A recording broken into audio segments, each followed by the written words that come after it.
Vamos falar sobre a visão mais técnica, a visão mais científica do isolamento.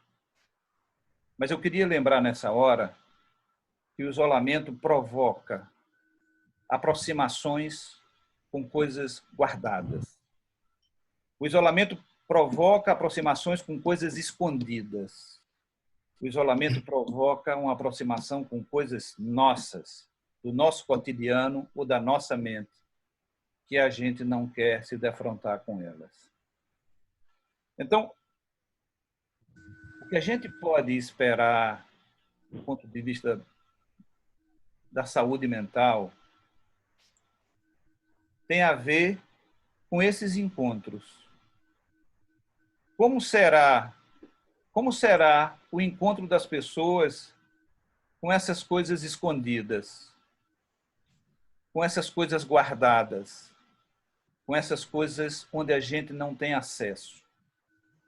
O desafio é cada um de nós sair dessa fase maníaca de que agora eu vou ter tempo e vou ter umas férias e que vou fazer o que eu quero fazer, para se defrontar não só com o mal que está fora, não só com a ameaça externa que está fora, mas principalmente com aquelas ameaças internas que nos assustam. Então, é de se esperar, porque isso tem acontecido onde tem havido isolamento, é de se esperar que haja um aumento do sofrimento psíquico relacionado a reativações de processos depressivos, de que alguém com estresse pós-traumático possa ter uma reagudização, que a pessoa viva um sentimento e um transtorno de um estresse agudo. É esperado. É esperado que esse contato maior com os familiares provoque atrito. É esperado de que haja um aumento da violência doméstica, mas principalmente é esperado que as pessoas sejam um pouco invadidas por esse inconsciente, por essas ideias, por essas coisas que tentou sufocar, que tentou pressionar e deixar tudo lá atrás, na área de serviço, no quarto da empregada. Quero novamente saudar a todos, né?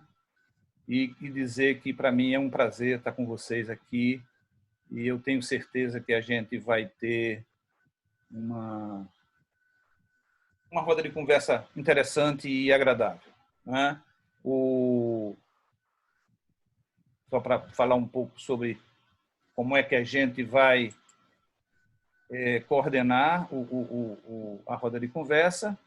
Foi feita uma divisão a partir da escolha dos convidados. Quem vai falar primeiro é o doutor Alberto, depois o doutor Gustavo e, por último, o doutor Vinícius. A gente vai ouvi-los. O chat, o bate-papo está aberto. Se as pessoas quiserem já, à medida que eles vão falando, colocar alguma coisa, já podem escrever. Depois que eles terminarem de falar, cada um vai ter 10 minutos para falar. Depois que eles falarem, vai ser aberto a partir dessas colocações que foram feitas no chat, vão ser colocados blocos de perguntas, 2, 3, 4, 5, e aí, a partir disso, a gente vai fazer, de fato, a roda de conversa, que vai ter essa introdução dos nossos convidados. Doutor Alberto, está contigo a palavra. Olá, pessoal. Boa tarde. Boa tarde aos colegas Evaldo, Gustavo e Vinícius. Boa tarde também para todos vocês que tiraram esse tempo, né, no dia de hoje para a gente ter essa conversa. E, bom, eu queria começar trazendo um dado de realidade que, às vezes, a gente se perde um pouquinho, já porque a gente já está em isolamento já há um tempo, e a gente perde um pouquinho a noção de que a gente está no começo, a gente está efetivamente no início dessa pandemia. E a maneira como ela vai se desenrolando, ela vai ter velocidades diferentes de acordo com algumas características populacionais, algumas características econômicas, características estruturais, né? Então, eu faço questão de colocar isso porque é muito frequente eu escutar de colegas, de familiares, para nós que estamos em cidades com menos casos, em que a gente não teve contato mesmo no nosso dia a dia com a doença em si, apenas com a situação de isolamento. Então, muita gente pergunta, cadê essa doença? Eu escuto isso, não sei se vocês escutam também. E para os colegas que estão em outras cidades, que estão em São Paulo e Recife, isso já é uma realidade. Já é uma realidade bem presente e bem próxima. Recife também, os colegas estão trazendo isso. Então, hoje a gente tem no Brasil dados. O som está chegando direitinho aí, pessoal? Tá, né? Tá dando para ouvir, Alberto. Se você se aproximar, fica melhor. Tranquilo. Vou tentar dar uma aproximada aqui. Então, hoje a gente tem cerca de 18 mil casos no Brasil, né? E 1.000 mortes confirmadas já por Covid-19, 100 mil no mundo. Né? Então, esses são, vamos dizer assim, os dados negativos, mas a gente tem dados positivos também, que hoje a gente tem uma característica, uma capacidade ímpar de lidar com esse tipo de doença. Né? Hoje a gente tem uma integração do conhecimento científico e a gente pode fazer uma análise do que está acontecendo no mundo, nos países que já passaram por períodos até mais avançados do que a gente está passando agora, e como é que eles lidaram com isso. Então, a gente vai aprendendo com essas experiências. Tá certo? Então, a gente sabe que hoje o isolamento é uma realidade e é uma necessidade, certo? Então, alguns países que tentaram, alguns lugares que tentaram não adotar essa estratégia, hoje está tendo que voltar atrás, como aconteceu com a Itália, como aconteceu com o Japão e como está acontecendo com os Estados Unidos. Né? Então, é uma realidade e como é que a gente vai se adaptar a isso, né? Então, esse isolamento social, ele vai ter algumas características, tanto físicas como simbólicas. Né? Então, a parte física, obviamente, são as barreiras de contato, a necessidade de equipamento protetivo que a gente vai usar, portas fechadas, né? Então, os equipamentos sociais fechados. E também a gente vai ter uma característica simbólica, isso aí. Né? Então, o isolamento dos nossos entes queridos, a falta do toque, que é uma coisa tão importante para a gente que está também envolvido nesse cuidado de saúde. E uma característica importante também que a gente encontra é a nossa falta de capacidade, por exemplo, de ler expressões faciais, porque a gente está lidando com pessoas que estão usando máscaras o dia todo. Isso é uma coisa muito importante, que desumaniza um pouquinho esse momento que a gente está vivendo. Né? Então, acrescentando a isso, a gente tem ainda as várias incertezas que permeiam essa situação, certo? E isso pode acontecer tanto com as pessoas saudáveis, né? Será que eu vou adoecer? Será que meus entes queridos vão adoecer? Como isso acontece também nas pessoas que já estão doentes, né? Como é que eu vou, e quando eu vou me recuperar? Será que eu vou sobreviver a isso? É uma coisa muito importante que a gente tem visto nessas situações. Né? E todos nós temos também essas incertezas com relação à duração desse isolamento. Né? Então, a cada dia, as perspectivas de duração podem mudar, como já tem mudado em vários lugares. Né? As perspectivas de tratamento também. A própria duração dos impactos da doença é uma incerteza muito grande. E o que a gente tem visto é que, isso já comprovado por alguns estudos, é que em grupos que têm uma coesão maior, os danos, os efeitos psicológicos vão ser menores. A gente pode colocar dessa maneira. Então, é muito importante que que esses grupos sociais se comportem de uma maneira mais harmônica para a gente ter danos psicológicos mais atenuados. Né?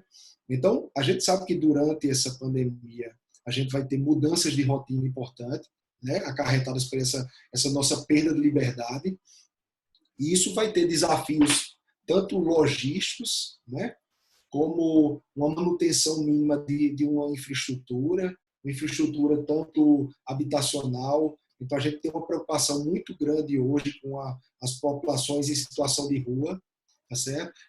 Uma infraestrutura nutricional, uma infraestrutura trabalhista, é muito importante a gente pensar nisso, para o impacto econômico pós-pandemia, não é? E uma infraestrutura educacional também. E aí, o que é que a gente pode fazer, né, com relação a essas situações de isolamento? Né? Então, a gente tem que ter consciência, nós como brasileiros, como seres humanos, que a gente tem que fazer uma ação em prol da sociedade. Certo? A gente tem, é difícil, né, a gente abrir mão desse imediatismo que caracteriza o ser humano, mas assim, é uma coisa que a gente precisa fazer. Né? E tem algumas ações que a gente pode ter para minorar o nosso desconforto e a nossa disfunção durante esse período. Né? Então, a gente pode citar, por exemplo, a necessidade da gente construir ou adaptar uma rotina. É importante que a gente estabeleça uma rotina como se estivesse num funcionamento, num trabalho, por exemplo, tá certo? Isso ajuda a gente a lidar com o isolamento, tá certo? Porque a gente tem que tornar esse isolamento tolerável, né? Sempre buscar informações de qualidade, tá certo? Evitar passar o dia escutando notícias, geralmente notícias ruins, certo? Então, a gente ter uma dieta de informação, como se coloca hoje, tá certo? É importante que a gente ative as redes sociais reais, né? Então, a gente mantenha contato com os amigos, mantenha contato com os colegas, com os familiares, uma coisa muito importante que está fazendo nesse momento, tá certo? Buscar opções criativas de lazer, manter a atividade física.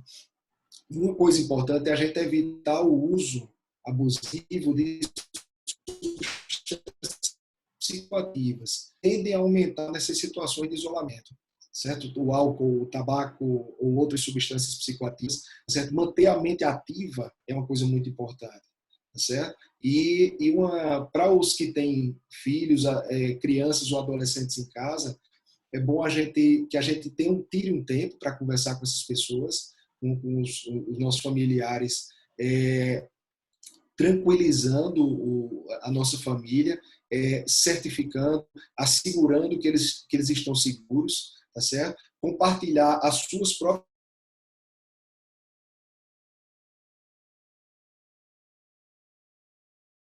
costuma ser pode que a realidade, certo? Então procurar entender qual é o entendimento que a criança tem do que está acontecendo, para a gente tirar algumas crenças disfuncionais, para a gente poder desfazer algumas fantasias de destruição, as fantasias catastróficas. Então, é importante que a gente use também uma linguagem apropriada para a idade de criança e adolescente.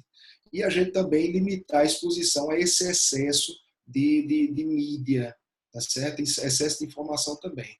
Né? Então, ajudar a nossa família a se conectar com amigos e familiares. E aí a gente tem a questão dos idosos também, que é um grupo de risco aumentado para as formas mais graves dessa doença, tá certo? Então, a necessidade de isolamento é ainda maior e às vezes é difícil a gente fazer isso, mas tentar manter uma comunicação virtual com os nossos familiares um pouco mais idosos, tá certo? Uma coisa importante também é a gente estar sempre verificando a necessidade que eles vão ter por exemplo, de farmácia, necessidade alimentar, de ir no supermercado, e a gente tentar ajudar os nossos idosos de várias maneiras, da maneira que a gente conseguir.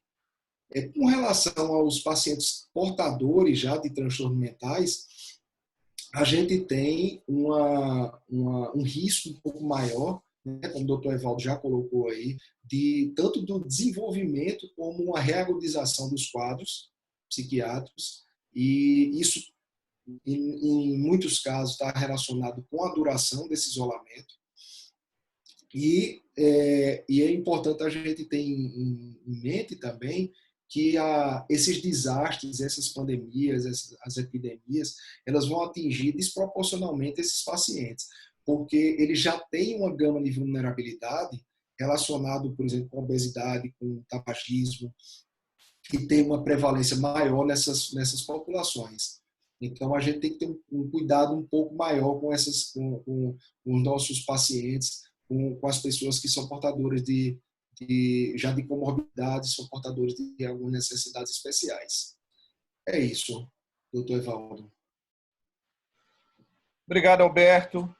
Eu acho que quando tu destacas a importância da resiliência pessoal, mas também da resiliência do grupo, eu acho que tu apontas para a tentativa de compreender o fenômeno do isolamento como um fenômeno dinâmico.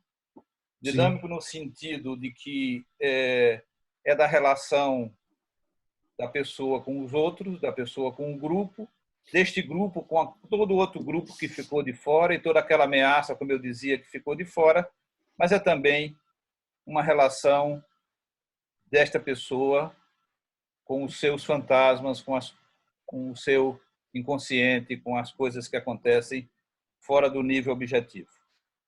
O Dr. Gustavo Paranhos fez a formação inicial dele aqui em Recife, indo para o Rio Grande do Sul, e do Rio Grande do Sul volta, onde faz mestrado e onde trabalha como preceptor de residentes. Doutor Gustavo. Olá, Evaldo. Evaldo, primeiramente queria agradecer o convite, seu convite. Você é mais do que um colega de área, é um amigo, uma pessoa realmente muito querida por mim. Quando eu voltei de Porto Alegre, na residência lá, poder me ajudar também nesse retorno aqui. Alberto e Vinícius são dois outros amigos também, então ainda me colocou nessa roda de conversa com dois amigos, e que a gente já teve a oportunidade de trabalhar juntos e ainda hoje temos alguns trabalhos juntos, lá na residência de psiquiatria da prefeitura e outros trabalhos ocasionais voltados nessa área, Então, eu não preparei nada muito estruturado, Vou falar um pouco a partir dessa fala de Alberto e da sua. Quando você procurou na literatura de Anne Franklin,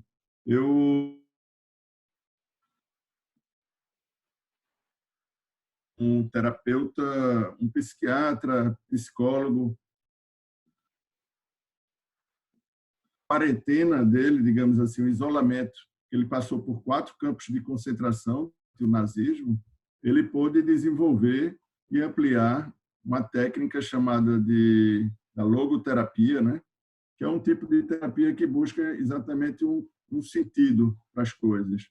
Então, uma fala dele é no sentido de que a gente, muitas vezes, não tem condições não tem controle sobre muitas das circunstâncias da nossa vida, como ele não teve, por exemplo, na época do nazismo. A gente também não tem sobre essa situação que a gente está vivendo, praticamente o mundo todo, da pandemia. Mas a gente tem controle, a gente tem condições de como vai lidar com essa situação, Então, ele diz que a liberdade se encontra aí, na forma que a gente pode tomar uma decisão de lidar de uma forma mais catastrófica, digamos assim, ou de uma forma em que busca algum sentido nisso tudo, Então, assim, mas para isso, de fato, primeiro a gente vai ter que entrar em cada um de nós, Como você colocou bem, Evaldo. Então, assim, quem diria, há 4 meses atrás que a gente estaria aqui numa sexta-feira de um feriado,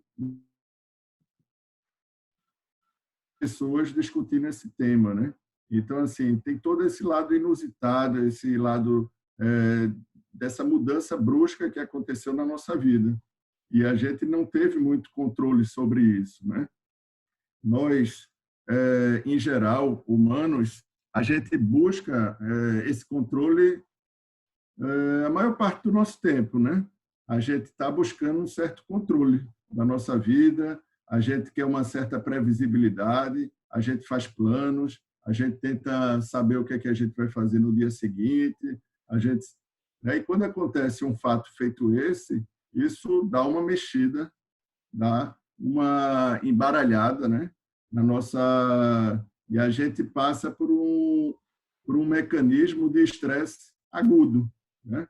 Então, assim, tem um conceito sobre o estresse que chama de alostase, né, e carga alostática, que é a nossa capacidade, e aí a gente pode usar até o nome resiliência, de lidar com mudanças abruptas, né, nas circunstâncias da nossa vida, interna ou externa, e a nossa capacidade de, digamos assim, de voltar a uma certa normalidade, a um certo equilíbrio, né? Cada um de nós tem essa capacidade, mais ou menos, né? E numa situação feita essa, a gente é meio que testado também, em relação a essa carga alostática, essa capacidade e essa resiliência de lidar com as circunstâncias externas. E como você colocou muito bem, cada circunstância dessa nos força também a uma série de fantasmas, uma série de situações internas também. No momento que a gente passa mais tempo em casa, que a gente se isola, digamos assim, que a gente cria um distanciamento, que a gente muda, né, o nosso estilo de vida, a gente é obrigado também a olhar mais para si, o que pode ser uma coisa boa ou pode ser também uma coisa que traga, né, emoções, sentimentos negativos. Então, assim, o ser humano, como a gente falou, ele busca, né, um certo controle, apesar de que a gente vai saber que esse controle, num nível mais amplo, ele não existe. A gente não tem certeza em relação ao futuro. Mas a gente não pensa sobre isso. A gente não pensa sobre a morte, a gente não pensa sobre o adoecer, a gente não pensa sobre as circunstâncias que podem mudar de um dia para a noite. Isso a gente não pensa no dia a dia até como um mecanismo de defesa, né? Seria até bom que a gente pudesse pensar mais sobre isso, mas a maior parte da população não para pensar sobre isso. Então, assim, e quando acontece um fato feito esse, vem um turbilhão de emoções, de pensamentos, o que pode gerar realmente um estresse muito forte, né? No primeiro momento, esse estresse, ele acontece meio que geral para a população, e cada um vai se defender da forma que melhor se adaptou. Então, outros vão fazer uma negação da situação, outros vão ter raiva, outros vão ter sentimento de impotência, né, uma sensação de descontrole, outros vão achar entediante ficar muito tempo distanciado, e outros vão buscar outras formas, até mais maduras também, de lidar com isso. Mas, até certo ponto, a gente tem que entender que esse ajustamento para uma situação nova, né, é normal. Então, a gente não pode patologizar uma reação normal a uma situação anormal, uma situação atípica. Então, no primeiro momento, a gente vai ver isso, né? Aquelas pessoas que têm maior vulnerabilidade, seja interna, externa, psicologicamente, sociologicamente, né?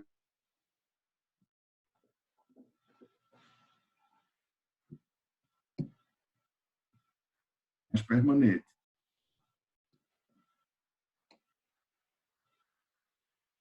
Que podem sofrer mais. Gustavo, passamos um tempo sem te ouvir, viu? Eu, pelo menos, passei um tempinho sem lhe ouvir. Está me escutando agora, Evaldo? Agora estou escutando bem, mas sua voz sempre está tremida, não era tão clara como a estava de Alberto, mas eu estava lhe entendendo perfeitamente. Agora foi que teve um momento que tu congelaste um pouco e aí eu não consegui bem te ouvir. Eu ouvi bem, Gustavo, eu ouvi. Joia. Evaldo. Eu vou, então, assim, dar seguimento nessa parte de que a maior parte desses sintomas que a gente está podem ser normais, né? Alguns grupos vão ser mais vulneráveis, porque já tem, vamos dizer, uma vulnerabilidade biológica, social, psicológica, né? E tem alguns grupos que são mais expostos, né? Tipo profissionais de saúde, ou uma pessoa que teve a doença diretamente, ou que teve um parente que teve a doença e de forma grave. Essas pessoas vão ter um potencial maior de ter um problema mais sério depois, né? Então, assim, como o Alberto falou, a duração também do estresse, o nosso organismo, de forma geral, ele é adaptado ao estresse, né? A gente tem, todos nós, uma certa resiliência para lidar com os fatores estressores, mas quando esse estresse ele é muito intenso e muito demorado, isso vai minando um pouco as nossas defesas, né? Tem até um autor de um livro que faz uma certa analogia entre a doença infecciosa e a doença mental, que os dois, né, lutam contra um ser invisível, digamos assim, e que, de certa forma, a gente tem que, digamos assim, ter uma capacidade, uma resiliência do corpo, seja uma imunidade, ou seja uma capacidade, uma resiliência mental, para lutar contra esse ser invisível, né? Então, assim, seguindo em frente, um outro conceito que eu acho que é importante a gente entender de flexibilidade mental, que saúde mental ele não é aquela pessoa que não vai ter reação diante dos fatos, mas é aquela pessoa que vai ter uma flexibilidade de lidar melhor, digamos assim, ele vai sentir aquele impacto e depois ele vai ter uma capacidade de se reorganizar diante disso, né? E muitas vezes, se possível, até tirando algum aprendizado, algum conhecimento novo disso tudo, né? Então, assim, queria também salientar, por ser da área da psiquiatria, né, que as doenças psiquiátricas mais comuns, né, primeiro viria o transtorno de ajustamento, que até um certo ponto é normal para todo mundo, mas se esse ajustamento ele não encontra um equilíbrio diante até daquelas sugestões, daquelas orientações que Alberto colocou antes, né, de a gente poder voltar a ter uma rotina mais saudável, de ter um cuidado maior com o corpo, com a mente, poder conversar até com outras pessoas, poder sentir as coisas e poder conversar com outra pessoa sobre o que a gente está sentindo, né? Poder, digamos assim, gerenciar um pouco o nosso estresse, tentar não viver dentro de uma distorção cognitiva, de uma distorção dos pensamentos muito grande, a gente tem condições de voltar a um certo equilíbrio, né? Agora, alguns casos podem gerar um transtorno psiquiátrico. Então, aquelas pessoas que já tinham, por exemplo, um transtorno psiquiátrico prévio, eles têm uma chance maior de ter uma reagudização do quadro, né? Ou surgimento de um quadro novo. Então, entre os mais frequentes seriam os transtornos de ansiedade, de forma geral, como o transtorno do pânico. Eu tenho visto alguns pacientes, né, me relatarem uma piora, uma exacerbação dos quadros de ansiedade, alguns com quadro de pânico. E uma coisa interessante é que existe essa patoplastia da doença, né? Então, nesse momento, eu vejo muitos pacientes reclamarem de falta de ar. Então, há uma gravidade do coronavírus. Então, assim, tem essas coisas interessantes para a gente ver também, né? Então, tem os transtornos depressivos, de forma geral, né? Tem o transtorno de estresse agudo e o transtorno de estresse pós-traumático, que provavelmente tem muitos estudos anteriores que mostram que, né, principalmente quem teve um sofrimento maior diante de tudo isso e não conseguiu esse equilíbrio, ele tem um potencial de desenvolver esse TEPT, né, mais à frente. Tem os transtornos psicossomáticos, a gente está falando de uma doença, né, infecciosa, então é muito comum a gente ficar muito atento, muito ligado, e quem já tem uma predisposição a somatizar pode estar aumentando essa sintomatologia nesse momento, né? Tem o próprio transtorno obsessivo-compulsivo e, dentro da área até que o Heide atua, o abuso e dependência de substâncias psicoativas como uma forma de neutralizar ou atenuar todos esses sintomas que a gente está falando. Isso é muito perigoso, né? Alguns estudos também de epidemias anteriores, como a SARS em 2003, né? Como o HN1 em, acho que 2014, né? E teve o Ebola, então assim, teve uma quantidade grande de pessoas que desenvolveu depois abuso e dependência, né, de substâncias psicoativas. Então, assim, para finalizar, um aspecto também positivo, eu acho que a gente sempre tem que buscar também, pelo menos, né, mais de um lado das situações, essa pandemia ela também está trazendo muita coisa interessante, né? No sentido, como foi falado aqui, de um pensamento mais coletivo. Ela é interessante porque em 3 meses, mais de 200 países ao redor do mundo estão passando por uma situação muito parecida. Então, a gente não vê muita essa diferença, digamos assim, de etnias, de países, de religião, as classes sociais diferentes. Cada um, é claro, tem suas vulnerabilidades, tem suas questões culturais, mas parece que o mundo todo, nesse momento, está vivendo algo parecido, talvez pela primeira vez na nossa história. Então, isso é um potencial também muito rico de um pensamento mais coletivo, né? De que minha saúde não depende também exclusivamente só de mim, depende de eu estar num coletivo saudável também. Então, as pessoas estão observando mais funções que antes eram batidas, né? Como o gari, que leva o lixo, ele é importante, né? O motorista de ônibus, que vai levar os funcionários, e assim vai. Então, esse pensamento mais coletivo, assim como, né, uma tendência à ciência está mais também, digamos assim, agindo de forma coletiva. Então, a gente vê pessoas do mundo todo se articulando para que a gente possa encontrar uma solução para essa situação atual. Então, assim, isso é muito interessante, né? E a nossa capacidade também de se reinventar, cada um, tanto aquilo que você falou muito bem, Evaldo, de olhar para dentro de si e se deparar com alguns fantasmas e de, quem sabe, usar esse momento para poder até elaborar alguma dessas questões, mas também de se reinventar, de ver potencialidades. Isso que a gente está fazendo aqui agora, por exemplo, é um grande exemplo, né, de como a gente pode estar 100 pessoas reunidas usando, né, a tecnologia, o que há pouco tempo atrás a gente até falava um pouco mal da tecnologia, né, que distanciava as pessoas, e a gente está sendo obrigado, de certa forma, a rever um pouco esse conceito. Então, não é tanto a tecnologia em si, mas é a forma que a gente usa. E hoje está sendo essencial, nesse novo momento, nesse contexto, de a gente conectar as pessoas. Então, a gente se conectar também com coisas mais valorosas do que a gente estava conectado antes, né? E aí volta ao livro do Viktor Frankl, de que será que antes nossa vida estava com algum sentido? Será que também não é uma oportunidade, as crises, de a gente poder rever, né, esses sentidos, esses valores, esses propósitos? Então, fica, né, tantas campanhas aí bonitas estão acontecendo. Então, assim, esse aspecto também positivo de uma situação bastante complicada.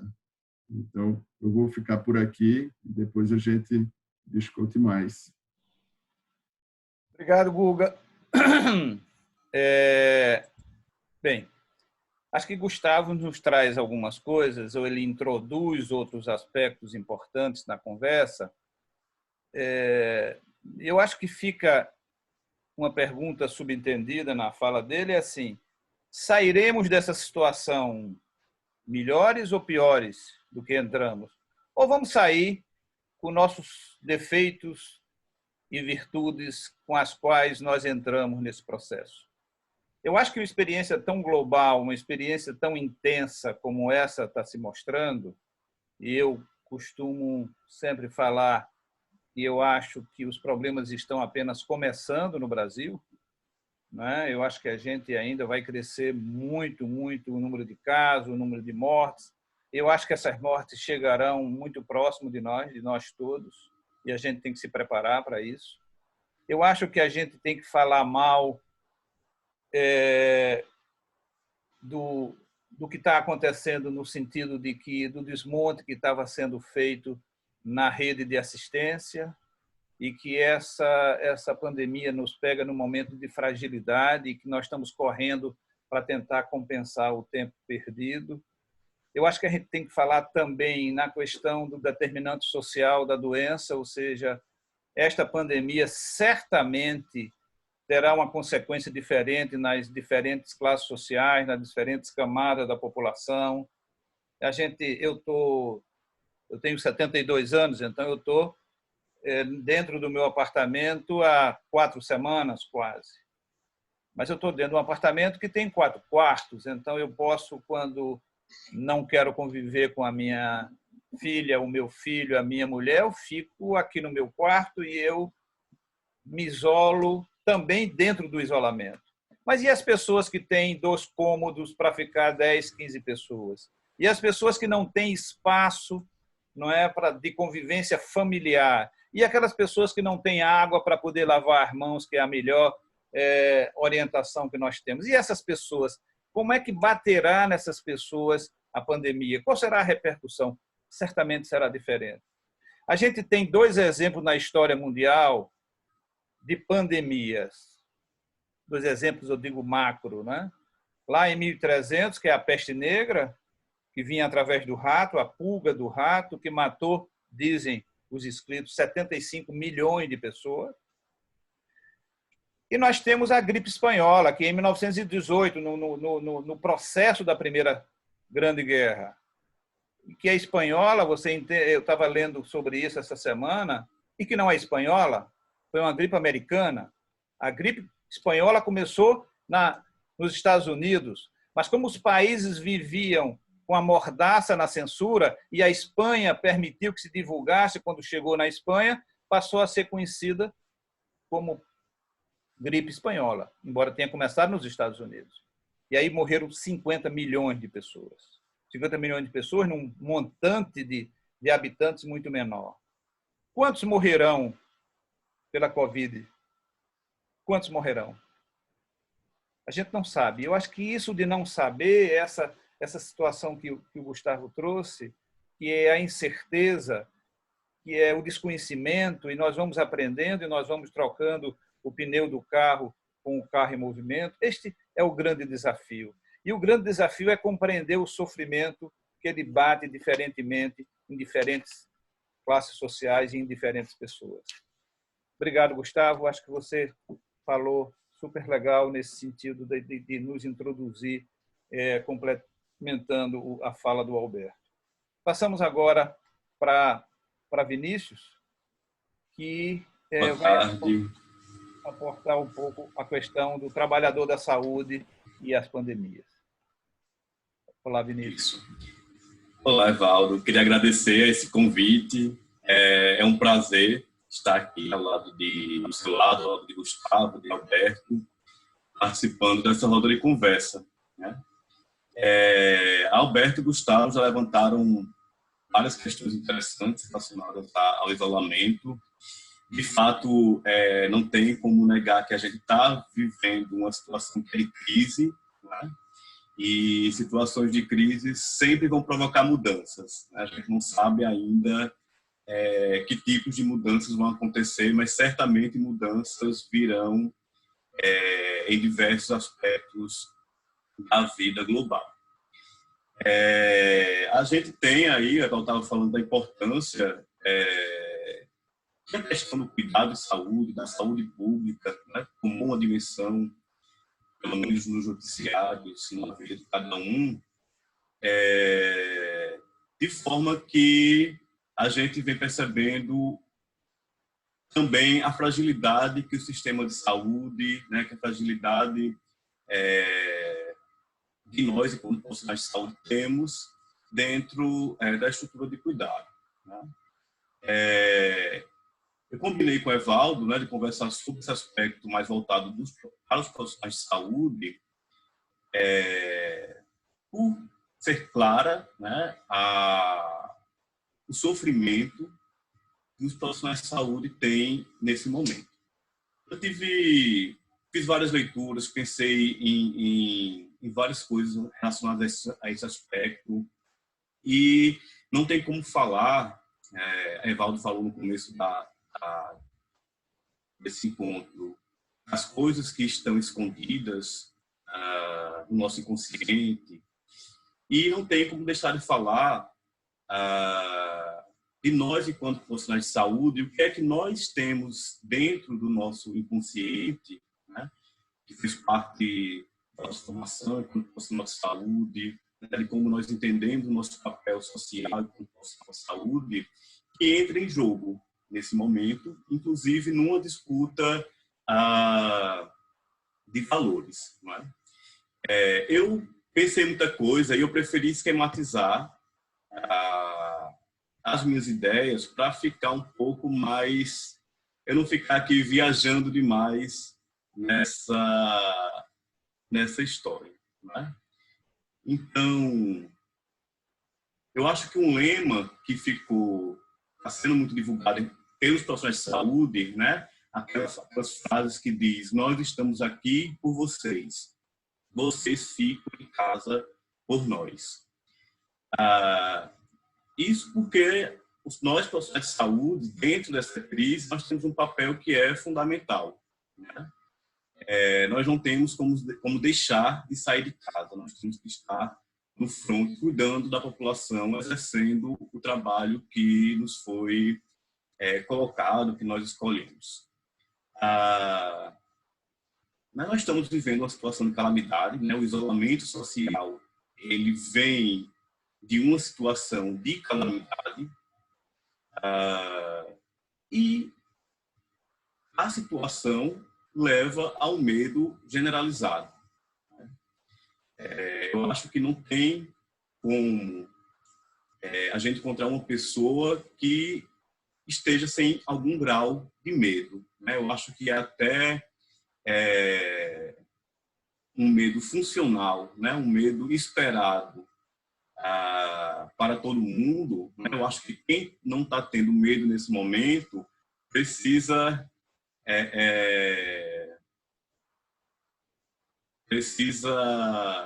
enfim, né? Eu acho que na verdade ninguém está tendo medo nesse momento.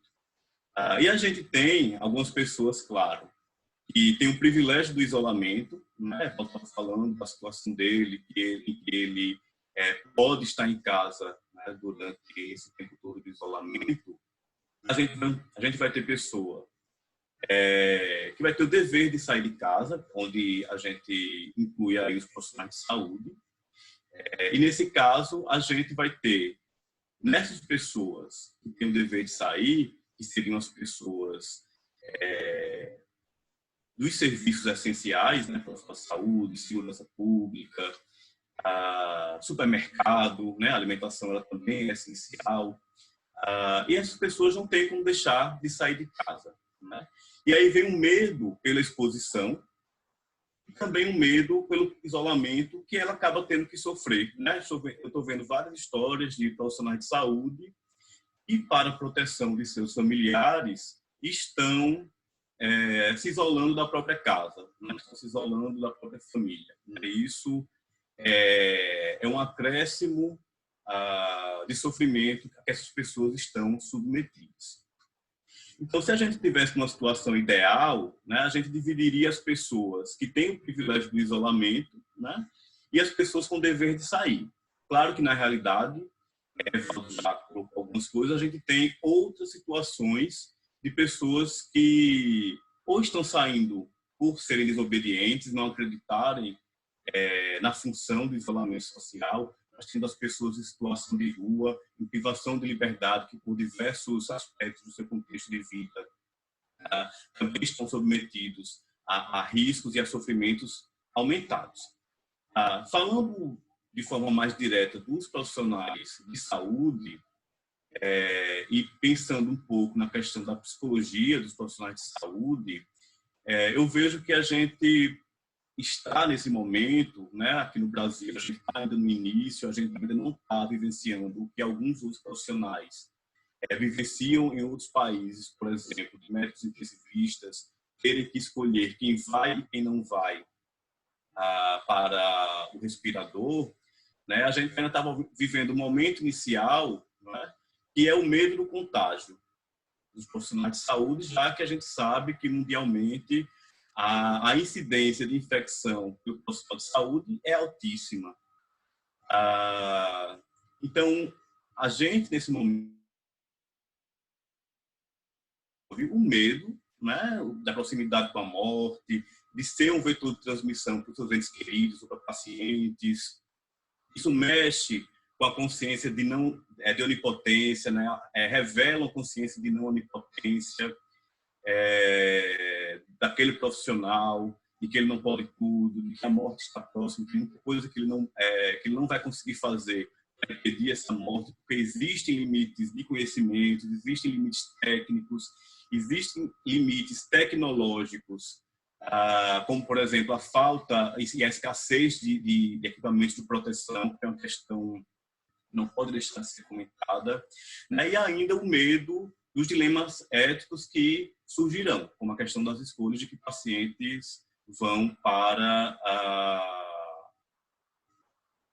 a intubação, para a UTI, enfim. Isso, né, se choca com a missão que o profissional de saúde desenvolve ao longo de sua formação.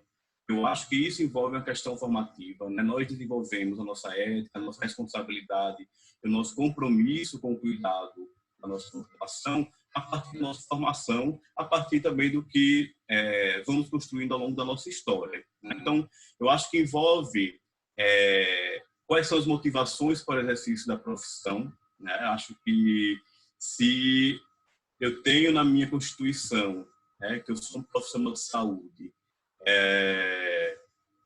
para a serviço da minha população, que eu estou aqui para o que der e vier, a tendência é que eu sofra menos, né, que eu seja mais resiliente do que aquele profissional que acabou caindo nessa área da saúde por questões do destino, que não seria a própria escolha desse sujeito. Passa também por uma questão de compreensão do papel social, né, de eu entender qual é a minha função enquanto médico dentro desse esquema social que existe e até que ponto eu estou disposto a abdicar dos meus medos individuais, não é? Para o cuidado na população em geral, né? Eu tenho visto muito isso, né? Eu também trabalho no CAPS 24 horas aqui em Recife e apesar de a gente não estar na linha de frente diretamente, mas a gente já tem visto casos de pessoas em crise psiquiátrica chegando com sintomas respiratórios e a gente sente dos profissionais muita insegurança em relação a como cuidar, né? A como cuidar nesse momento em que a gente vive a pandemia. Então, o medo, ele leva ao sofrimento, à paralisação, ao adoecimento do profissional de saúde. E talvez pensar, né? Talvez reforçar o papel, ressignificar o seu papel enquanto profissional, pode ajudar numa determinação para enfrentar, né, esse momento de pandemia, da qual a gente, enquanto profissional de saúde, não pode fugir, a gente não tem como fugir. Isso pode possibilitar um fortalecimento, uma resiliência e, quem sabe, a gente pode sair dessa crise com um crescimento, com um amadurecimento. Eu acho que a gente não tem como negar o sofrimento. O sofrimento, ele vai existir, ele já está existindo e saber que ele existe, que ele vai acontecer, que ele vai ser presente, não negar esse sofrimento também faz parte dos nossos esforços para superar essa questão, né? Mas, claro, a gente precisa se cuidar, né? A gente precisa encontrar formas de que esse sofrimento ele não paralise a gente.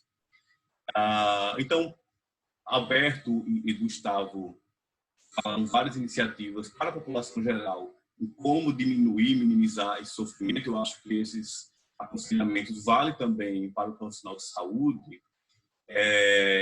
De uma forma geral, os profissionais de saúde tendem a ter sobrecarga de trabalhos e isso não é um momento muito bom para ter essas sobrecargas. Eu acho que tentar ter momentos fora do trabalho de saúde é fundamental para que o profissional consiga sobreviver ao estresse psíquico.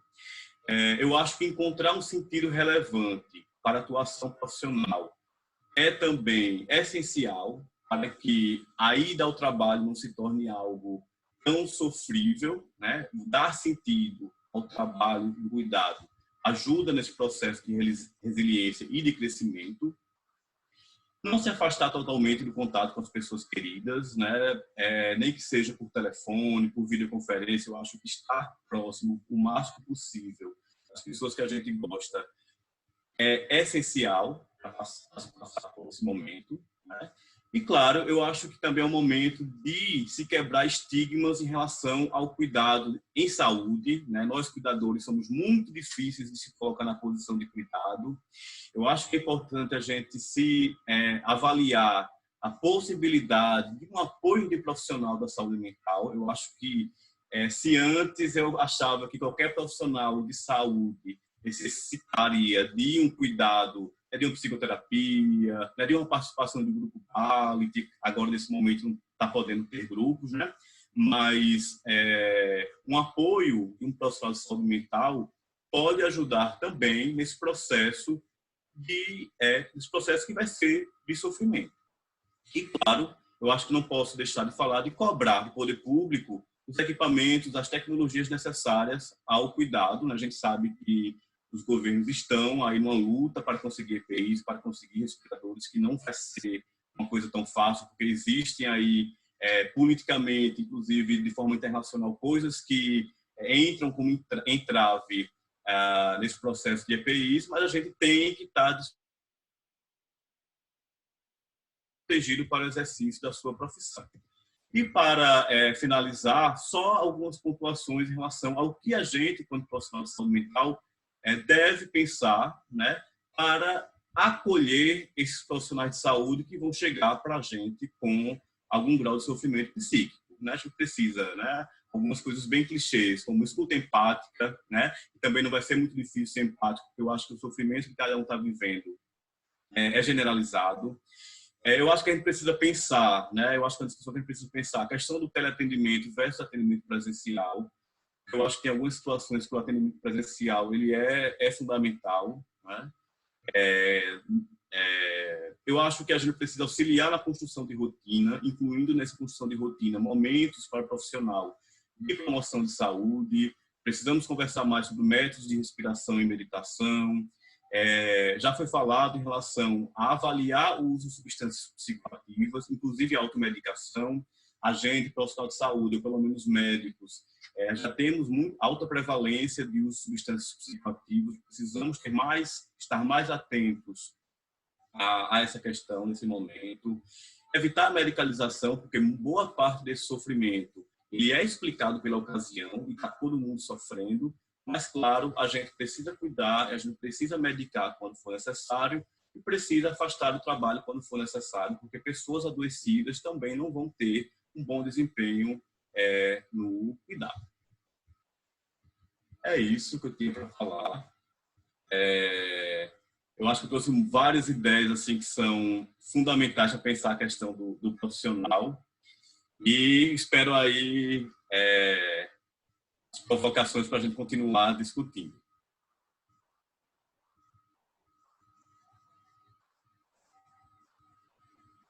Obrigado, Vinícius. Eu acho que o tema, quem cuida do cuidador, é um tema que tem que nos ocupar diuturnamente. Eu acho que a gente sempre tem que estar preocupado como é que a gente vai cuidar, como é que a gente precisa cuidar dessas pessoas que estão no front da batalha.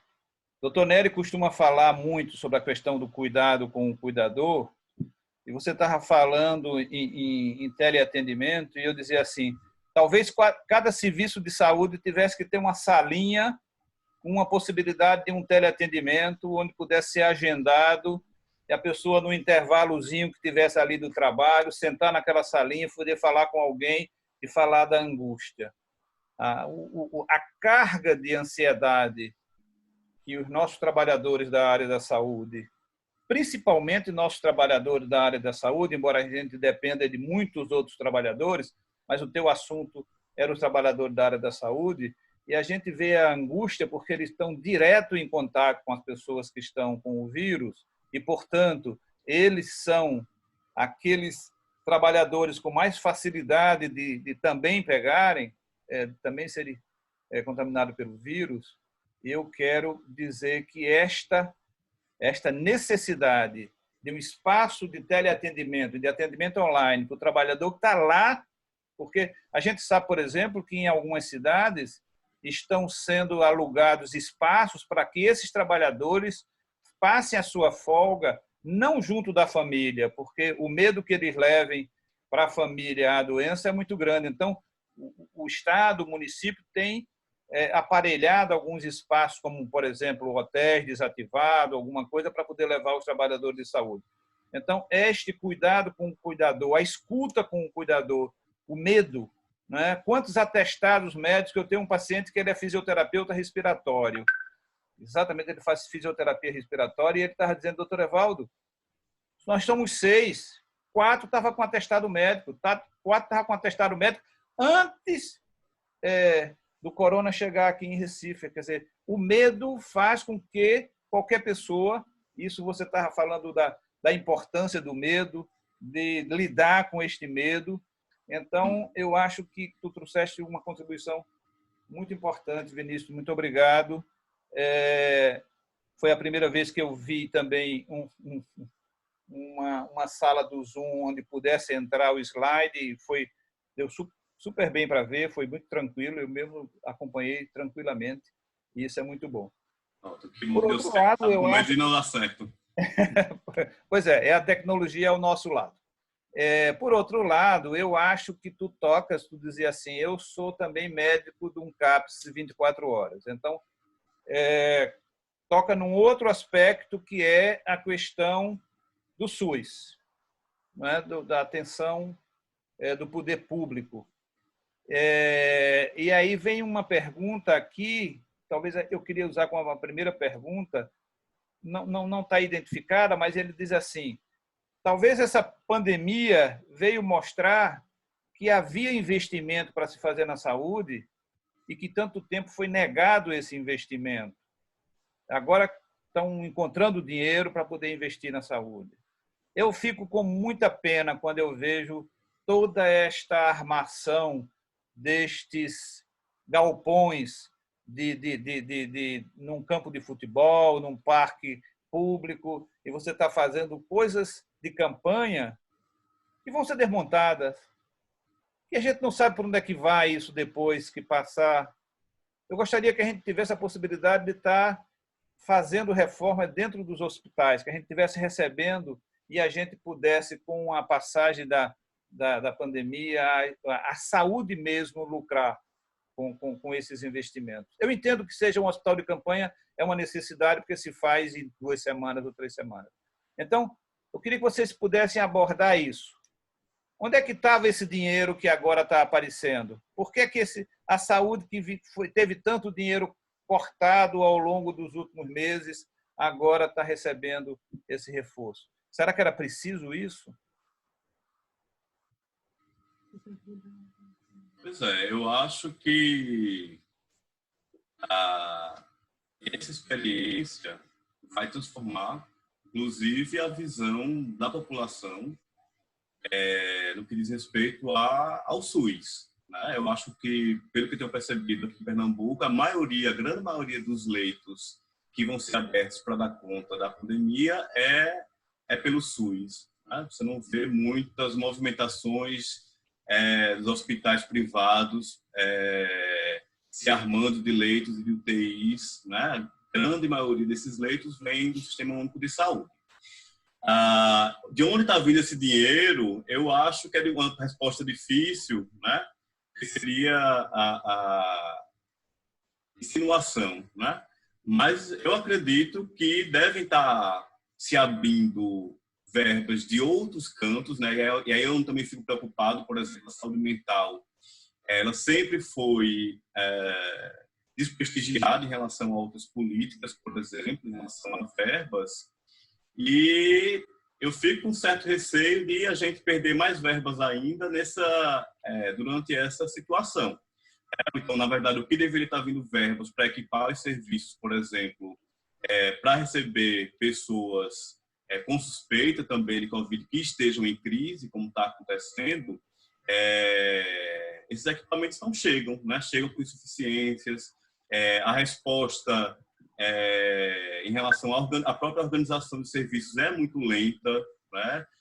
Como foi comentado, a mudança de informação é muito rápida, né? Então, num dia a gente estava pensando num protocolo, 2 dias depois a gente já tinha que mudar o protocolo porque o status da doença já tinha mudado. Então, a organização pública, né, a gerência pública, do ponto de vista da saúde mental, pelo menos, não consegue ter a velocidade de discussão que o processo de trabalho e os serviços estão tendo, né? E isso a gente, enquanto profissional, sofre, porque a gente também fica meio acuado em relação ao que a gente pode e o que não pode fazer, né? Pois é. Gustavo, Alberto, alguém quer fazer um comentário? Em relação a essa questão, né, que foi colocada, dentre os fatores que mais agrava, digamos assim, esse estresse pós-traumático, né, e esse quadro de transtornos mentais, digamos assim, para os profissionais de saúde, dentre elas está a informação não, vamos dizer assim, não direta e não consensual. A informação, né, que vem de um lado de uma forma, o outro fala de outra forma. Então, assim, isso é tido como um dos fatores agravantes, né? Outro fator agravante é essa falta realmente de uma condição de trabalho minimamente estruturada e minimamente segura, né? E que a gente está podendo ver nesse momento isso bem claro. Mas isso não é um privilégio, digamos assim, não é uma situação de agora, isso é uma situação crônica, né? Para nós que trabalhamos no serviço público, a gente entende essa deficiência de forma crônica. Teve até algumas pessoas que falaram, o sistema público de saúde ele já é meio que, de alguma forma também, em alguns aspectos, colapsados, né? E a gente entende por conta de uma falta de investimento crônico também na questão da saúde, né? Nesse momento, a gente está vendo, vamos dizer, todo o interesse, um investimento maior, e a gente busca e a gente espera, como a gente falou, do ponto de vista individual, do ponto de vista coletivo, mas que a saúde, de uma forma mais ampla, seja mais valorizada, né? Que o SUS, como o Vinícius colocou, seja mais valorizado, porque muita gente não entende muito, né? Principalmente pessoas de uma condição que não utiliza o SUS, não entende muito a função do SUS. E numa situação feita essa, pandêmica, a gente vê, se a gente não tivesse esse sistema de saúde único, né? E em diversos setores, em todas as cidades, em todas as regiões, provavelmente a situação seria muito mais caótica do que será, sem dúvida, eu diria. Então, assim, historicamente, a gente investe menos na saúde do que deveria, comparado a outros países, né, com economia ou situação parecida. Então, fica uma expectativa mesmo de que, passando a pandemia, a gente tenha vários crescimentos, né, vários aprendizados, e dentre elas essa, né, a preocupação com a saúde de uma forma mais ampla e com o profissional de saúde que está lá na ponta. O índice de burnout entre os profissionais de saúde já era muito alto. Então, assim, é provável, pelos estudos anteriores, que aumente depois dessa pandemia, né? Então, iniciativas como essa que Vinícius colocou, de atendimento para quem cuida, né? Cuidando do cuidador, é muito interessante. E, nesse sentido, até muitas instituições estão até se mobilizando nesse sentido, né? A gente vê muitos hospitais universitários, hospitais... a gente está vendo também alguns movimentos de prefeituras buscando isso também, né? Mas ainda é uma situação, digamos assim, da crise, de uma mobilização de setores, né, de dentro de cada serviço, buscando atenuar, né, os danos à saúde do seu trabalhador, digamos assim. mas a gente espera que também tenha algo mais de política pública mesmo, né? No sentido de cuidar melhor da saúde mental e saúde física dos trabalhadores de saúde, né? Não tem nada mais lógico do que isso. Só complementando, Vinícius e Gustavo falando muito bem, mas assim, isso traz realmente uma reflexão assim, de qual é o papel do SUS e a importância que ele tem numa situação dessa. Então, países que não têm sistemas universais, vamos dizer assim, vão ter um problema muito maior para lidar com essa situação. Certo? A gente vai ver isso acontecer, é um fato que a gente vai ter. E aí isso traz essa discussão mesmo, assim, de qual é o projeto que existia para esse SUS. Né? Que a gente tem visto um projeto de, não vamos dizer de sucateamento, de diminuição do tamanho do SUS. Inclusive, assim, isso chegou a ser expressado por alguns ministros da saúde, e aí a gente vê que isso tem uma consequência, essa diminuição de recurso humano, financeiro para uma instituição, o maior serviço de saúde universal do mundo. E uma coisa, um ponto importante que a gente está colocando é de como a gente cuida desses cuidadores, né? Então, eu acho que há 2 ou 3 semanas atrás, inclusive, foi proposto a diminuição de todos os salários de servidor público. Não sei se vocês acompanharam isso. Acabou, eu acho que não teve muita tração, mas assim, quem são esses funcionários da saúde e do SUS são servidores públicos, né? Então, assim, você vai ter uma quantidade muito grande de profissionais que vão apresentar burnout, vai acontecer isso já é esperado, já está acontecendo em outros lugares. Então, isso até colocou a questão da sobrecarga de trabalho, a gente tentar evitar.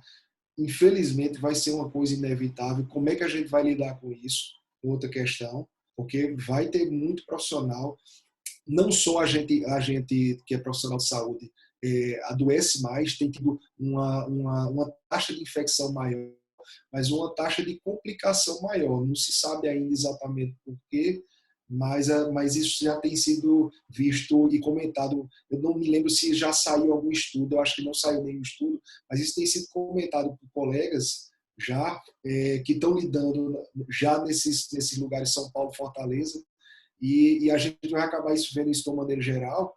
Mas então, assim, e como é que a gente está lidando, como é que a gente está reconhecendo o trabalho, como é que a gente está minorando esse sofrimento dos profissionais de saúde, né?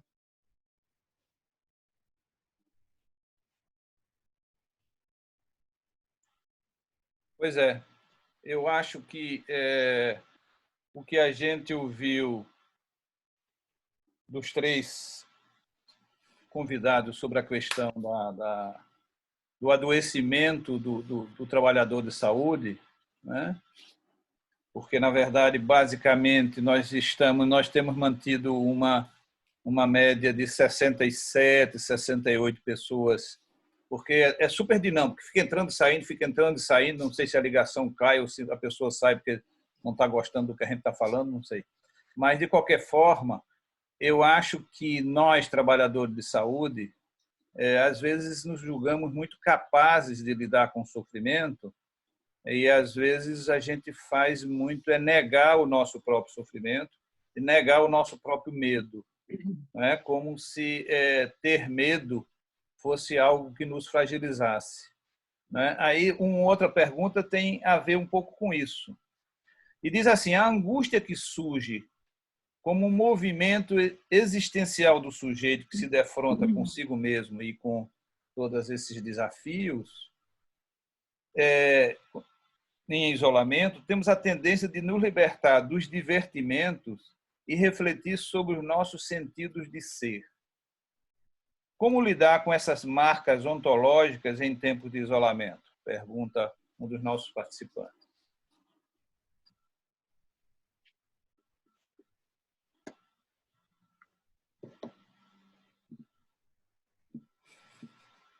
Evaldo. Essa,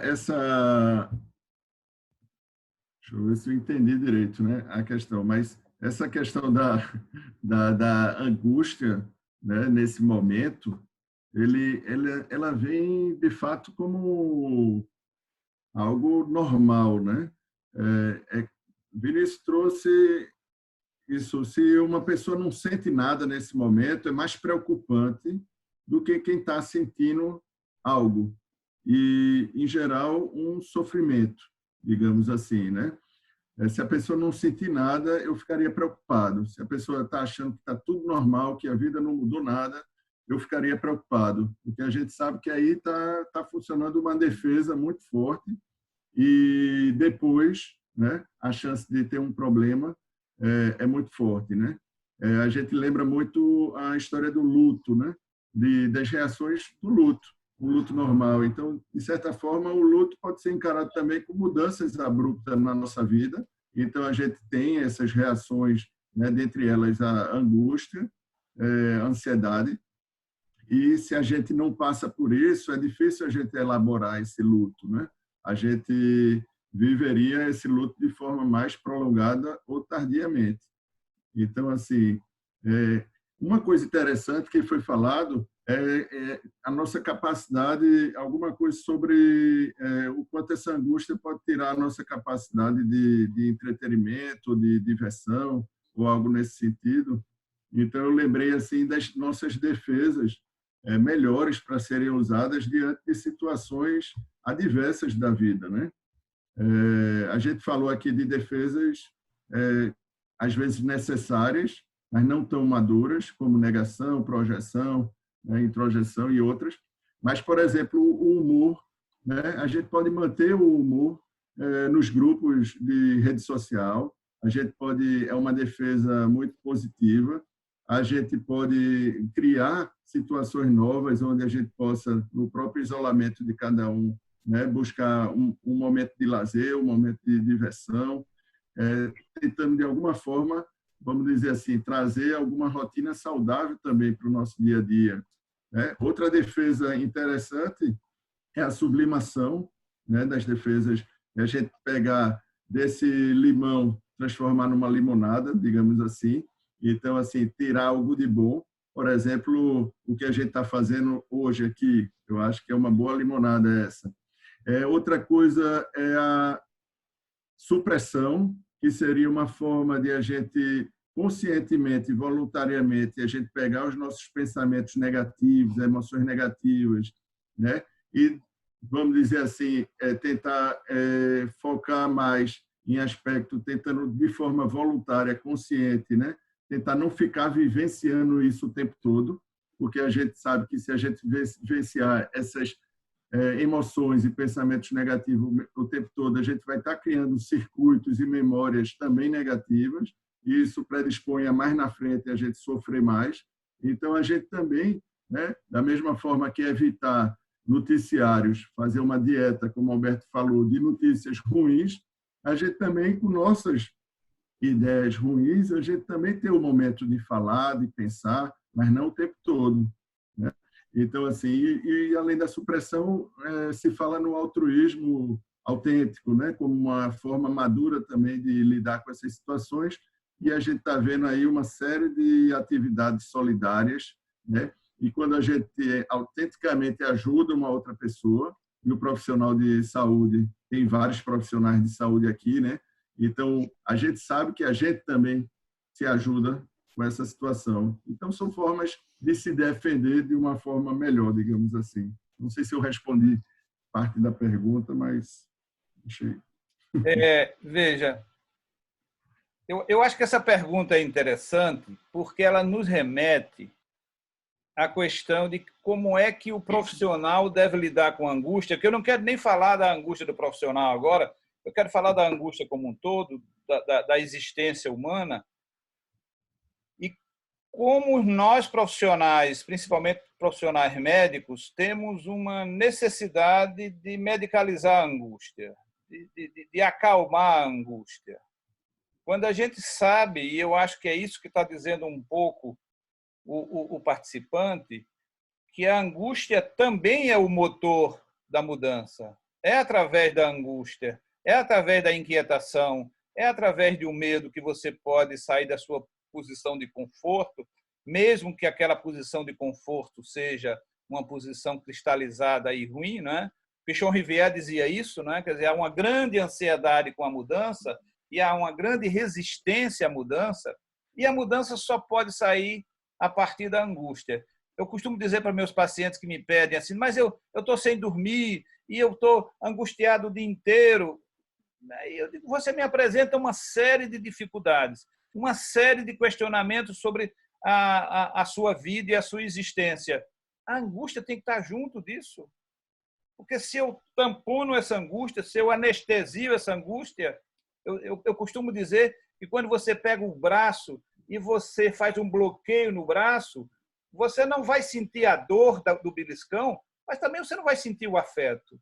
Então, a anestesia da angústia impede que a pessoa, né, sinta a dor da angústia, mas impede também que a pessoa se prepare para um processo de mudança. É a angústia que transforma a possibilidade de um lugar diferente de sair daquela posição. Então, eu acho que esta angústia e acho que esse momento, por isso que eu posso crer que este momento de angústia coletiva, de sofrimento coletivo, de medo coletivo, quem sabe nos faça refletir para sair dessa posição que nós estamos ocupando há tanto tempo já. Então, eu acho que a gente tem que, na verdade, não ceder ao desejo de acalmar a angústia existencial, a angústia da ansiedade, a angústia, não é, da dor psíquica, porque é através dessa angústia que vai sair uma possibilidade diferente na vida. Eu tenho uma outra pergunta que eu queria estender para vocês.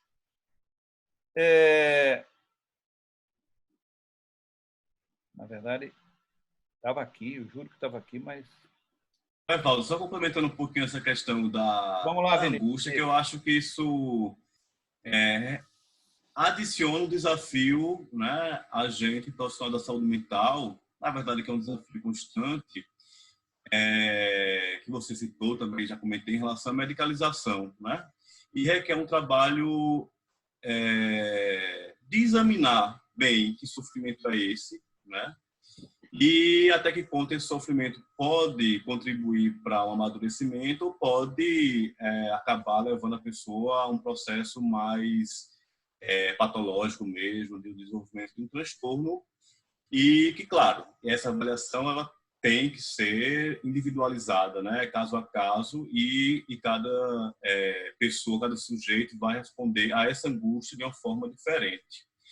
A angústia, na verdade, a angústia que a gente está passando nesse momento é uma angústia generalizada que ninguém pode escolher ou que ninguém pode, a princípio, botar debaixo do pano, né?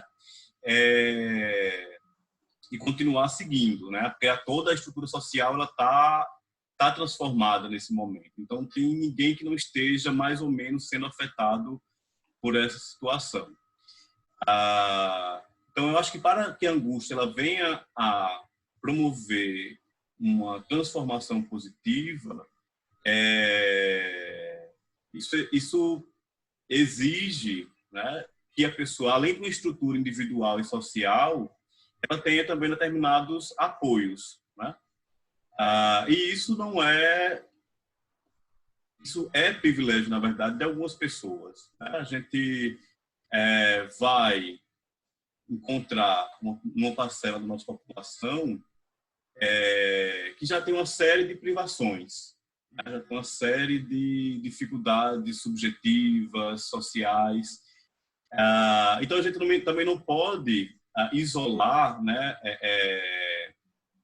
esse momento e essa angústia que é generalizada como se ela fosse a única angústia, sem avaliar aquele sujeito que se apresenta, né? Então, já foi comentado, acho que o Gustavo comentou em relação aos aspectos individuais que podem contribuir para algum adoecimento, né? A mesma coisa para os fatores de resiliência, né? Isso vai ser tudo muito individualizado. Então, eu acho que a angústia, ela faz parte do crescimento, mas eu acho que a gente tem que ter cuidado em relação a romantizar a angústia como sendo um promotor de um amadurecimento, né? Sem levar em consideração toda a estrutura psicológica e social dos sujeitos que a gente atende, né? Eu acho que a pergunta é como a gente, enquanto profissional, e na verdade cada um de nós também no nosso campo individual, o que a gente pode fazer para que essa angústia seja mais promotora de crescimento do que de adoecimento, sem falar que isso pode ser muito dinâmico, né? Em algum momento eu posso estar mais resiliente, em algum momento eu posso sucumbir ao sofrimento e passar por um processo patológico, né? Também a gente não estigmatizar o processo patológico, que pode acontecer com qualquer um, né? E que pode ser muito bem cuidado, ser muito bem tratado do ponto de vista de psicoterapia, de medicamento, inclusive, se for o caso, se for necessário. Mas é isso, é uma avaliação muito cuidadosa para que não haja um excesso de intervenções também nesse momento. E aí sim, a anestesia desse processo. Mais algum comentário, gente? Aqui tem a seguinte colocação, vejam.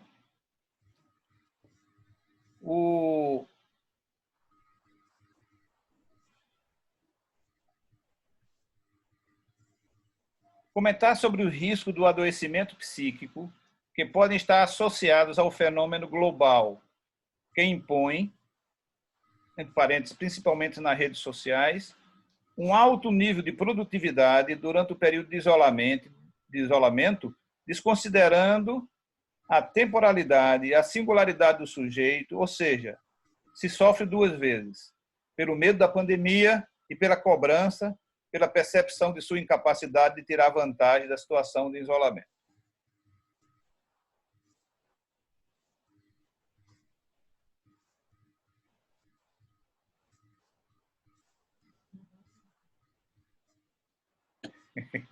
Quem se arrisca?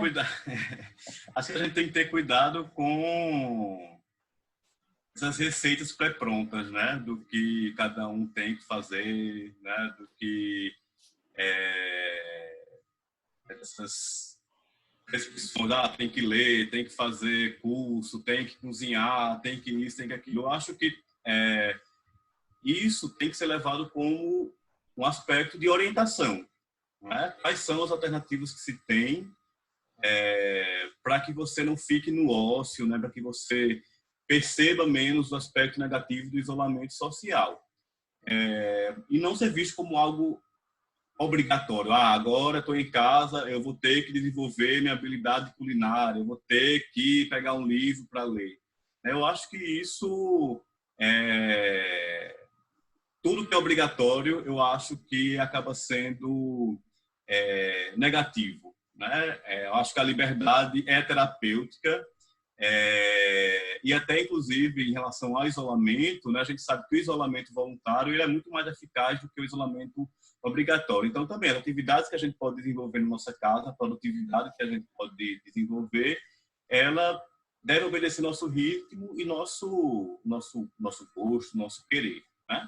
A não ser que pessoas que estão trabalhando em casa à distância, né? E aí, claro, essa produtividade vai depender do quanto o emprego exige dele estar produzindo em casa. Mas será que está produzindo em casa, está produzindo mais do que se estivesse no trabalho? Aí eu não sei como é que está essa relação, né? Agora, as pessoas que estão trabalhando em casa, se elas estão trabalhando mais porque estão em casa do que se estivesse lá no seu horário funcional. Não sei exatamente se a pergunta quis falar sobre isso. Complementando, Evaldo, o que Vinícius está trazendo, veio algumas situações de pacientes que procuraram, né, nessa situação, e uma angústia deles era essa, né? Poxa, fulano de tal já está se reinventando, já inventou uma nova forma de lidar com telecomunicação, já inventou um trabalho novo, já está produzindo isso e eu não consigo. Quer dizer assim, essa cobrança e essa necessidade, aí eu acho que tem a ver com aquilo que a gente falou anteriormente, a dificuldade também das pessoas pararem, né, e enfrentarem um pouco também até vamos dizer assim, ter que olhar para dentro, olhar para si, olhar para os sentimentos, olhar para o que está sentindo, porque já tem que botar alguma coisa no lugar de imediato, como uma dificuldade muito grande, uma angústia muito grande aí, né, de não lidar também com esse momento que está passando. Então, assim, uma preocupação, de fato, com a subjetividade de cada caso, né? A gente tem essas receitas, vamos dizer assim, gerais, né? Faça isso, aquilo, tenta manter uma rotina, atividade física, boa alimentação, né? Tenta preencher o tempo com alguma coisa interessante, mas a gente vai ter que olhar para cada sujeito, né? Cada pessoa vai vivenciar de uma forma. Então, assim, os trabalhos e as pessoas que estão estudando isso, eles dizem que é fundamental a gente ter tempo para sentir, tempo para pensar.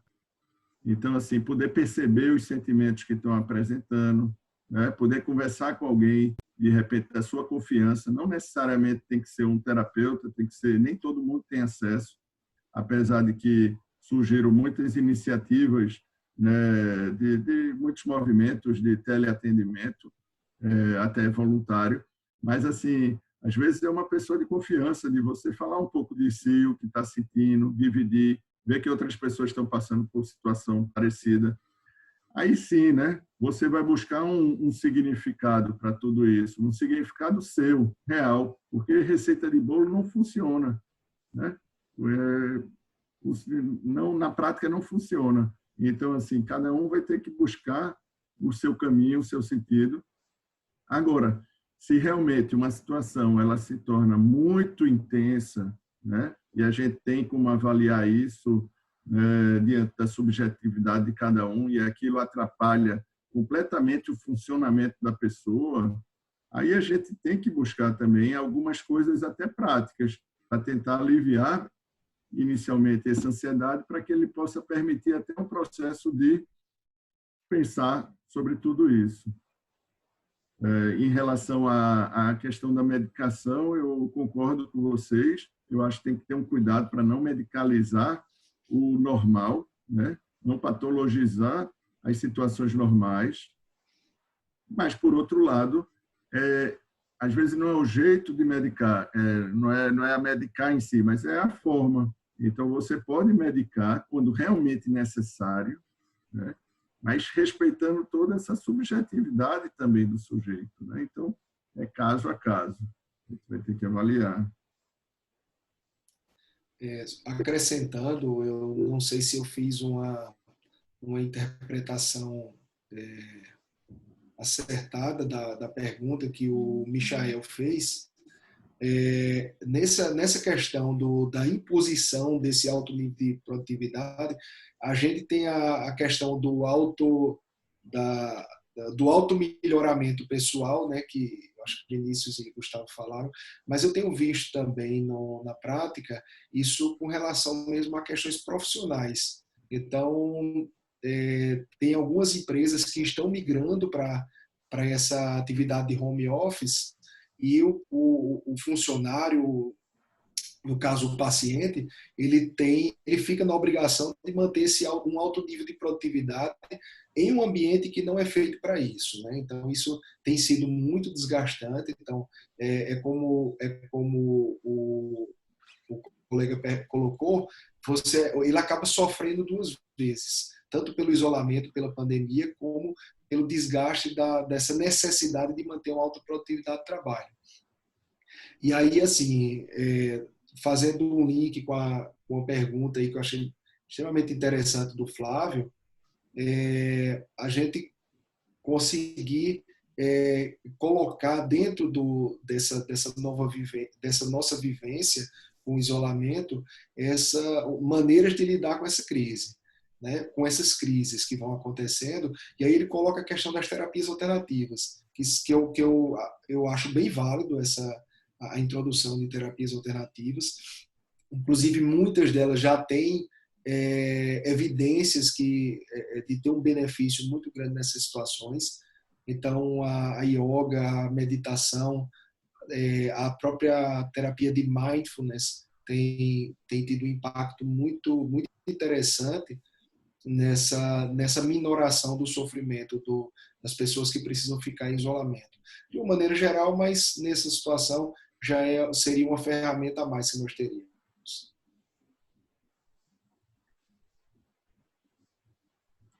Legal, ótimo.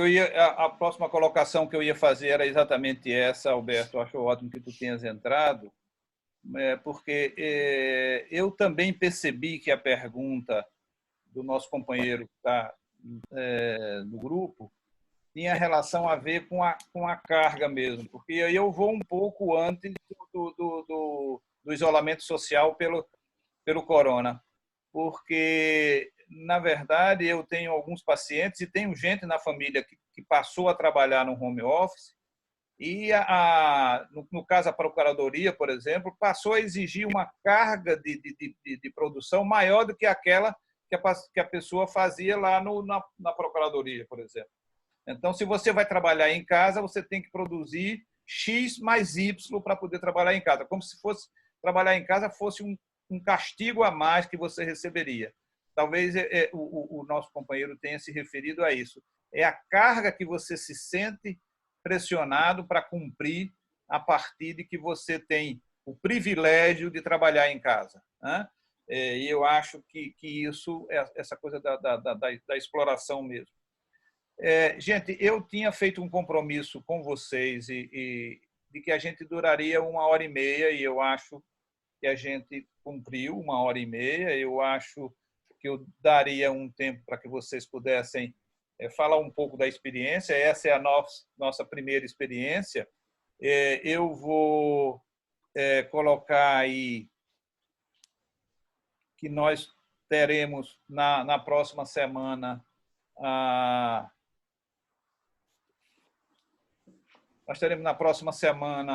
segunda roda de... Vocês estão vendo, não? Estamos sim. Sim. Nós teremos a segunda roda de conversa sobre saúde mental e o tema é vulneráveis e vulnerados em tempo de pandemia. E nós convidamos aí o doutor Antônio Neri, da Universidade Federal da Bahia, que está presente. Eu estou vendo ele daqui, estou vendo ele, está pensando que eu não estou vendo ele, mas ele está presente. Dr. Neri é uma figura que nem preciso apresentá-lo pela importância que ele tem na psiquiatria brasileira. Fez mestrado na França, doutorado no Canadá, foi fundador do CETAD e é meu amigo e irmão de 40 anos de vida. Doutora Ana Brito. Doutora Ana Brito, ela é pesquisadora da Fiocruz, professora da UPE, daqui de Pernambuco, epidemiologista, trabalha com populações vulneráveis, trabalhou muito tempo com profissionais do sexo, com a questão da HIV/AIDS.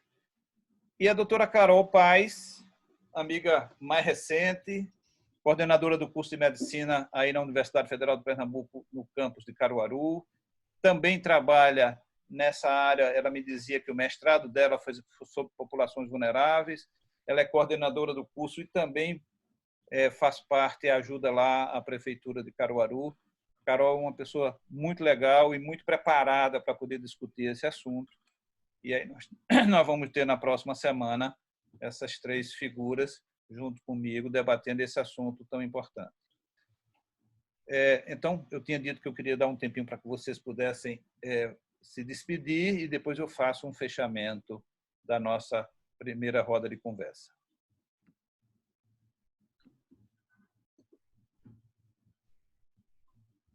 Pode começar por você, viu, Alberto? Tá certo. Estava esperando essa denominação. Bom, pessoal, não queria acrescentar, prolongar muito, não. Eu queria agradecer a todo mundo que sentou aqui, que tirou esse tempo para conversar, discutir com a gente, tá certo? Foi realmente muito proveitoso e a gente compartilhar dessas experiências nesse momento que a gente está passando muito difícil, né? É o começo dessa pandemia, a gente tem que estar ressaltando isso. Então vai ter provações maiores, mas assim é importante que a gente tente se preparar o máximo que a gente puder para a gente lidar com essa situação que vai vir por aí. Muito obrigado, pessoal. Boa noite, viu, para todos. Eu, eu gostaria de agradecer a todos, né, que estão aqui numa sexta-feira acompanhando. De certa forma, ninguém pode sair de casa, né? Então, não tem esse perigo, mas, assim, de qualquer forma, estão acompanhando aí com a gente essa discussão. Agradecer a Evaldo e parabenizar aí pela iniciativa. Eu acho que quanto mais, né, informação boa, né, de fontes confiáveis a gente tiver, e quanto mais discussão também sobre esses temas, e aqui em especial saúde mental, né, que é um tema que faz parte da nossa prática profissional, mas que faz parte da vida de todas as pessoas, né, que estão aqui. Vi muitos psicólogos e psicólogas, vi outros profissionais de saúde aqui. Então, eu acho que todo mundo pode colaborar e se a gente ficar atento, né, e puder trazer mais esse tema para a discussão, vai ser muito bom, visto que a perspectiva, infelizmente, é de que a gente tenha realmente muitos problemas nessa área, né? Uma demanda grande de sofrimento mental e de adoecimento mental também. Espero que todos fiquem bem, se cuidem e, mais uma vez, obrigado. Agradecer ao doutor Evaldo, dizer que foi um prazer participar dessa conversa online, dizer que aprendi bastante com a discussão. Eu acho que informação é uma das melhores coisas para a gente amadurecer, né? Dentro dessas questões que a gente discutiu, de resiliência, de amadurecimento, de aprender. Eu acho que informação, estudo, né? Discussão entre pares é fundamental para que a gente possa também, né, contribuir com a nossa própria saúde mental. Fico disponível para qualquer contribuição. E é isso. Obrigado, boa noite. Se cuidem. Muita saúde para todo mundo. Obrigado. Eu acho que a gente está com várias manifestações via o bate-papo de parabenizando a oportunidade, agradecendo e elogiando o nível da colocação de vocês. Eu quero agradecer a todos três. Quero dizer que esta foi a primeira roda de conversa e que eu estava aprendendo a manejar com todos esses botões aqui na minha frente, mas que foi uma coisa gratificante. Acho que a preocupação de vocês de prepararem para poder trazer o conteúdo que a gente tinha solicitado. Quero convidar a todos para a próxima sexta-feira a roda sobre vulneráveis e vulnerados. Na sexta-feira seguinte, a gente vai discutir o processo de envelhecimento, isso no dia 27, no dia 24, no dia 31, no dia 1º de maio, a gente vai discutir sobre a questão da cannabis medicinal e a gente, no dia 8 de maio, vai discutir sobre a questão da maternidade. Então, a gente vai ocupar a nossa sexta-feira de isolamento para poder conversar, estreitar nossos laços e conversar com os amigos. Alberto, obrigado. Obrigado, Guga. Eu tenho um amigo de Porto Alegre que ele é psiquiatra, e fez uma crônica sobre os nossos afetos. E ele comparava o espaço afetivo da nossa mente com uma cômoda cheia de gavetas, e que a gente vai conhecendo as pessoas e as pessoas vão se encaixando nas gavetas dos nossos afetos, né? E Guga, desde que eu conheci ele se encaixou na gaveta de filho, e é assim que eu tenho tratado com ele todos esses 25 anos que eu já conheço o Guga. Guga entrou na residência de oftalmologia. Ela entrou na residência de oftalmologia e namorava com a filha minha. E aí ele veio me falar, disse, Evaldo, eu acho que eu estou pensando em fazer psiquiatria. O que é que você me aconselha? Eu disse, vá fazer como eu, vá para o Rio Grande do Sul. E Guga foi para o Rio Grande do Sul, passou 5 anos no Rio Grande do Sul, voltou e só tem me dado satisfação, prazer e orgulho. Me orgulho muito. Vinícius, companheiro novo. Valeu. Parabéns pelo que você tem produzido, parabéns por como você tem conseguido comandar seus residentes. Você já é uma referência na psiquiatria de Caruaru. Muito obrigado por ter aceito o convite. Muito obrigado a todos que participaram. Um abraço grande e até a próxima sexta-feira com o doutor Antônio Neri, doutora Ana Brito, doutora Carol Paes. Neste mesmo canal, nesta mesma hora, a gente se encontra. Um abraço, amigos. Tchau, boa noite. Abração.